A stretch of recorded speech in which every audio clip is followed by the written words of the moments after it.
that rings true. Ancient cave dwellers drew spacecraft on the walls. It's a recurring theme. I've seen the same thing while walking late at night, and I know it's not a dream. From Malmstrom to Manhattan, Boston to LA, there are people asking questions and they will not go away. But what has been seen might not be what it seems.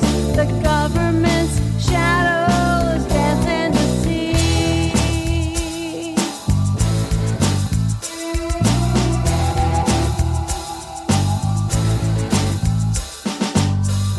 If you tell the truth, they will ridicule everything you say and do. It's all part of a deception. It's a puppet master's tool. And I've seen those craft shut down the silos from 10 miles away. And there ain't nothing that the Pentagon can do. They can make them go away. From Malmstrom to Manhattan, Boston to LA, there are people asking questions and they will not go away. But what has been seen might not be what it seems. The government's shadows dance in the sea. From Malmstrom to Manhattan, New York to LA. If you would like to hear Night Dreams Talk Radio on your local radio station, let them know. Tell them to check out www.nightdreamstalkradio.com. And thank you. Good evening, or morning, depending on your time zone. From the Pacific to the Atlantic to you worldwide. Get yourself a cup of Java and find a comfy, easy chair. And get ready for Gary and his guest on Night Dreams Talk Radio. After Dark. And now, here's Gary. Well, James, you need to send me a golf club. You know that. You need a golf club? Oh, yeah. Remember Johnny Carson when, Ed McMahon would announce him that way? He would then come out and take that golf club and make a big swing like he was going to hit a ball. Yes, I do remember that. I used to sneak and watch that show when I was a kid. He would, and then, of course, Ed, I'd have to get me a little flask over here and take a few nips, with my special tea. Oh, I don't have anything in my tea other than water and tea. I tell you, I've been drinking so much tea, I'm turning green. Oh, boy. You're going to look like a couple of them aliens on Star Trek, the original series. Probably, I don't know. But, like the last, segment of the show, I really feel strongly that a lot of these people that are disappearing are not maybe even being used for food. I think they're being used, to harvest things off of them or, cloning. I mean, how many people can you clone off of one person? So you can make a whole bunch of clones off of one person. Oh, yeah. I think there is so much going on, not just one thing. I think they have a whole plethora of different things going on because, let's face it, if they're 1,000 or 10,000 or 1,000,000 years in advance of us, just for them to even get here and do whatever they want to do with whatever they want to do, that tells you that they could probably, make clones or do whatever they want to do when they want to do it to us. It's just, they're just having fun and games, doing whatever they want to do with their hidden agendas. Yeah. Well, we can certainly say that Sam is here. Hi, Sam. How you doing? I'm doing good, Gary. Hey, why don't you tell everybody where they can find your podcast and what you call it? Okay, it's called greenwaternights.com, and the Nights is with a Z instead of an S. I should have just changed it to an S, but greenwaternights.com. You can check out my podcast. It's all paranormal. It's all about what's going on in the Cascades and all the weird, strange events that are taking place up here. It runs like a documentary a little bit, but check it out. It's really interesting stuff. It is. I've listened to your last podcast. You know, and you've come a long ways from your first one to your last one, and you're going to improve more and more as you be comfortable behind that microphone. But you know what? There is a lot of things strange going on here, you know, in our state of Washington, for example. You have Mount Adams, which, you know, has two strange things going on. You have the reports of, well, Bigfoot, quite a bit there. And then you also have the sightings of UFOs and stuff like that. So, I mean, and quite common, and where they go and hide, maybe behind Mount Adams or somewhere, or come out of Mount Adams. It's strange, the amount of reports and how often they are. I don't know what's going on, but statistically, every September, UFO sightings drop drastically. I mean, drop down to hardly any. It hasn't happened. It hasn't slowed down this year. Is it because now people are more aware of these UFOs because of the what the Navy said about you know, these UFOs are real? Again, we don't know if they're coming from another country or another universe or through a portal, but at least the Navy has admitted something out there is strange. Yeah, I think they're merging together.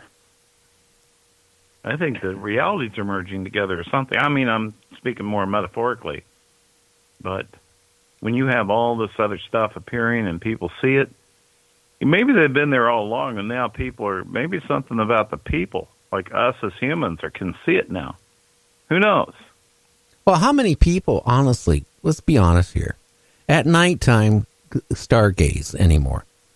A lot of people, they're so entrapped with and in tune to their jobs and relationship, and you think about going camping or going, you know, fishing and stuff. They don't think about at nighttime and go out on their porch or on their backyard and just stargaze and look for things. Not many people do that. So I think now, since it's been coming out that there's a lot more sightings and all this stuff is going on, I think you're finding more people now actually going out and looking. That's what it's going to take, because there's a lot of stuff going on in the sky. If you got to take the time. If you sit out and look up at the sky for at least 15 minutes, you're going to see something strange at least once. Whether it's a UFO, and not just something moving across the sky, it's something that goes across and then zips over and here and zips over there in such a way that it couldn't be a natural object or a satellite doing it. Now, I got a question for you, Sam, and I got a same question for you, James. You're out in the woods or near the woods, okay? Or you're out in the parking lot of a mall, okay? And you notice a UFO overhead. One, are you going to get in your car and take off and get out of the area? Two, are you going to stare there and stare at it? What would you do? I'd probably just stare at it. James, what would you do? Me, I would probably at this point try to, if I could get a judo full guillotine sleeper hold on him and bring him home with me, I'm going to do it, or get some DNA, or because here's the thing. If they're coming at me or trying to get me, I already know that it has negative overtones to it. They're not going to come and offer me to come sit down and to a nice dinner and a chat. Oh, yeah, you might get the nice dinner, but it could be you.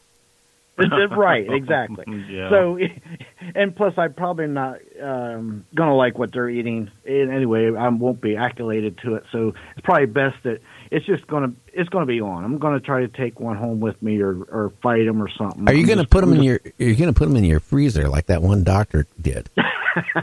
No, I don't know. Hopefully he'll understand, because I'm going to abduct him, bring him home. I won't do too much jiggy stuff to him. Make him watch. Make him watch TV. Yeah, that's torture right there. Right there. I'm going to make him watch some Facebook Lives, randomly chosen, and then I'm going to send him back. But I'm going to try to erase his memory. I'm going to try to hypnotize him, erase his memory, and hopefully he won't have a bad experience, and he'll tell his cohorts that, I was here to help him. Yeah. I'm just saying. I can tell you what I'm going to do. If I am out in the parking lot or I'm out anywhere and there's a UFO over my head, I'm sorry. I'm going to just nicely, calmly say, oh, gee, oh, my fucking God. I'm going to, I said the F word. Okay, that could be a I fine. hope you hit the switch. No, I didn't hit the switch. That could be a fine. Oh, no. Oh, well. I'll know in about 30 days. Anyway, Okay.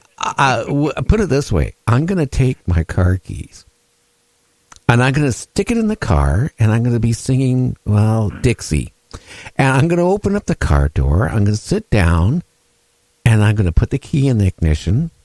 I'm going to start it. And then I'm going to floor the hell out of the car and in reverse and then get out of there. Because I'm not going to be on no way. Forget it. I'm going to be gone.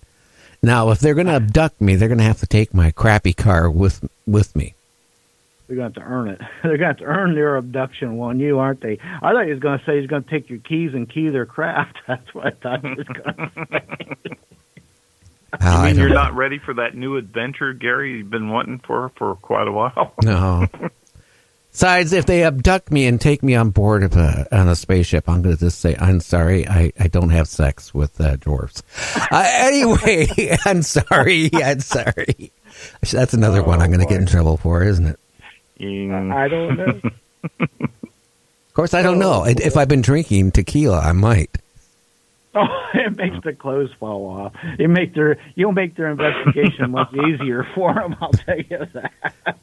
I'm still upset. I asked my wife to go to the liquor store last week and get me some bottles of margaritas. You know, the margarita already pre-made. You don't have to, just pour it and drink it. She comes back with these margaritas in a can from Mexico, and instead of having what I normally have in a margarita, it's all tequila. And I don't like tequila at all because I don't drink anything that has a bug in it. Wait a minute. Tequila in a can? That's a new one. That's like wine in a box. No, it wasn't tequila. It was margarita, but it was made with tequila. Oh, I got Well, you. they're all made with tequila usually, aren't they? Yeah, but they don't know. add something else in it. Oh, you mean the bug? Each one of these cans came with a free bug.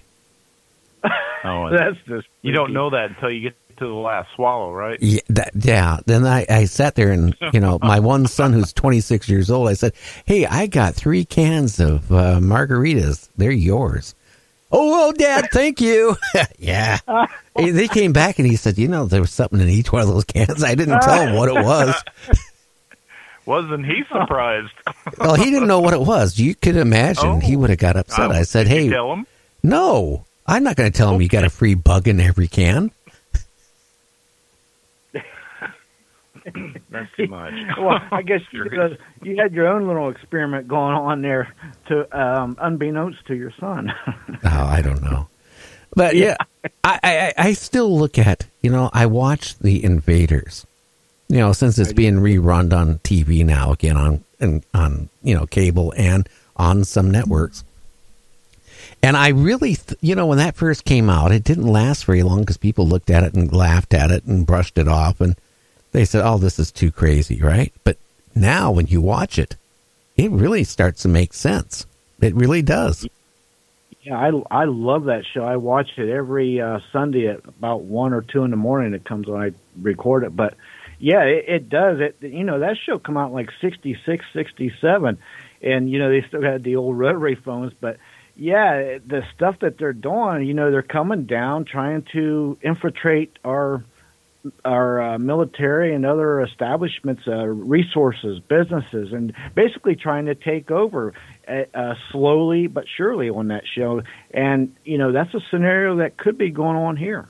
Well, the whole gist of that show is that they were eventually going to take over Earth and get rid of the humans and replace the humans with them. Mm-hmm. That's been a theme of several movies, too. I mean, The Arrival, I just can't...